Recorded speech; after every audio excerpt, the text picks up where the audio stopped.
All right, everyone, hello. Today we are looking at homework 1.4, and we're looking at the three words that we focused on in class today. So we have erupted, outspoken, and conducted. So those are the three words that we're going to use. For the first part of part A, I want you to read the sentence and fill in the words. So I'm going to read it with you for the purposes of this exercise. And then part B is you writing your own sentence. So I'd really love for you to write your own original sentence. But if you are struggling with that, I'm going to give you a sentence starter, and then I'd like you to finish it. So he was so angry, so in the red zone, that he erupted like a volcano. And remember, we're talking about exploded, loud, suddenly said something, right? And in this case, screaming and shouting a violent burst of negative energy. All right, so your own sentence. Now, today in class, we looked at some examples with joy. So let's do some, happy ones, right? So I'm going to give you a sentence starter. Again, you don't need to use this sentence. It's if you're having trouble. If you're not, then you can write your own. But let's say Jane was so happy that she erupted. And then I want you to finish that. So I'm giving you a sentence starter, but I want you to write a compound sentence. And so I want you to add more to the sentence. Jane was so happy that she erupted what? What happened and how did she erupt? Okay? All right. Number 2 is outspoken. So we talked a lot about this as someone who says what they're thinking. They say what's on their mind. They speak up when they're concerned about something.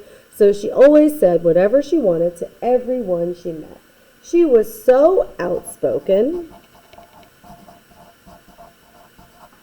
that her mother worried she would get in trouble at school. So your own sentence. And I want you to, in your sentence, give me something that tells me what this means. So, my friend is very outspoken. And what does she do, or what did she do that tells you she's an outspoken person? So that's your starter. My friend is very outspoken, and then I want you to give me something more with it. Okay? And then number 3, conducted. And then remember, conducted means to take action, to put into effect, right? To implement. So she was the model citizen. She conducted herself like a proper lady wherever she went. Your own sentence, right? We talked about conducting a survey today. We talked about conducting an investigation. We talked about the way that somebody might act or lead something.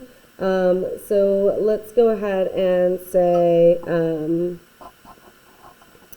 he conducted and then I want you to give me the rest of that, right? That's a super short sentence starter, but you can definitely finish that, right? He conducted a what? Did he conduct a survey, a band? Did he conduct an investigation like we talked about, right? What did he do? And then part 2 says, we are looking at erupted and conducted. Those are both verbs. We talked about that in class today. These are both action words. So it's asking you, how would you change these verbs in these sentences? Yesterday, the volcano erupted. The volcano what? Once a year. The volcano what? Next month. So on the side over here, I'm going to give you the 2 options. I'm not going to tell you which is which, and I want you to figure out which one should go where. So will it be either the volcano will erupt or the volcano erupts? And again, that's not necessarily in the correct order, so I want you to figure out which one is going to go on each of those lines. Yesterday, James conducted himself like an A+ student. We could either say will conduct or conducts. And again, you want to figure out which word is going to go where. And what does that mean, right? If it happens once a year, if it's going to happen next month, what is that telling us? Okay? Those words and the way that we write our verbs tells us information. So, go ahead and finish that. If you have any questions, feel free to reach out. Happy homeworking. Your code word for today is snow. Your code word for today is snow.